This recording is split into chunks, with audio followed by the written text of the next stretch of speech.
ଦିନେ ଗୋଟାଏ ଛେଳି ଗୋଟାଏ ଜଙ୍ଗଲରେ ବୁଲୁଥିଲା। ଜଙ୍ଗଲରେ ବୁଲି ବୁଲି ଘାସ ଖାଇବା ଭିତରେ ଛେଳିଟି ଗୋଟିଏ ଝରଣା କୂଳରେ ପହଞ୍ଚିଲା। ଝରଣାର ଆର ପାଖରେ ଛନଛନିଆ ଘାସରେ ପରିପୂର୍ଣ୍ଣ ଥିଲା। ଛେଳିଟି ଛନଛନିଆ ଘାସ ସବୁକୁ ଦେଖି ସେସବୁକୁ ଖାଇବାକୁ ମନରେ ଲୋଭ କରି ବସିଲା। ହେଲେ ଝରଣା ସେ ପାଖକୁ ସେ ଯିବ କିପରି?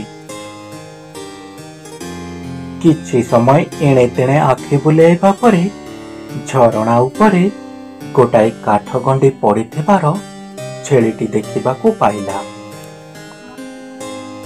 ଏଥର କାଠ ଗଣ୍ଡିଟି ଦେଇ ଝରଣା ଆର ପାରକୁ ପାର ହେବା ପାଇଁ ଛେଳିଟି ଚାଲିଲା। ଏହା ପୂର୍ବରୁ କାଠ ଗଣ୍ଡିର ଅପର ପାର୍ଶ୍ୱରେ ଆଉ ଗୋଟିଏ ଛେଳି ଝରଣା ପାର ହେବାକୁ ଆରମ୍ଭରୁ ଠିଆ ହୋଇ ରହିଥିଲା। ଏଇ ମତେ ତୁ ଛାଡ଼ି ଦେ, ମୁଁ ଘାସ ଖାଇବାକୁ ସେପଟକୁ ଯାଉଛି।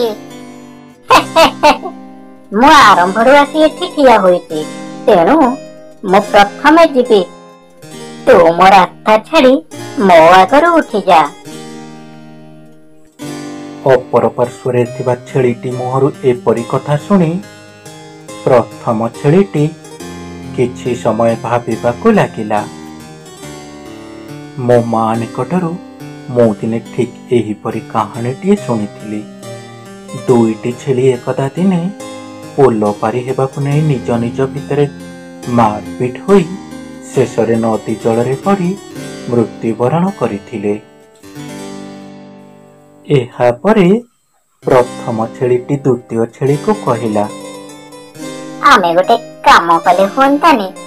ମୁଁ ଏଇଠାରେ ଏଇ କାଠ ଗଣ୍ଡି ଉପରେ ଶୋଇ ପଡୁଛି, ତୁମେ ଡିଆଁଟାଏ ମାରି ଆରପଟକୁ ଚାଲିଯାଅ ଏବଂ ଝରଣା ପାରି ହୋଇଯାଅ।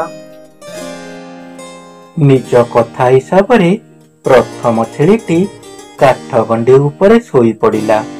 ଦ୍ୱିତୀୟ ଛେଳିଟି ଏହାପରେ ଡିଆଁଟାଏ ମାରି ଯାଇ ପହଞ୍ଚିଲା ଆରପଟରେ। ଏହିପରି ଭାବରେ ଦୁଇ ଛେଳି ଶେଷରେ ଝରଣା ପାରି ହେଇପାରିଲେ।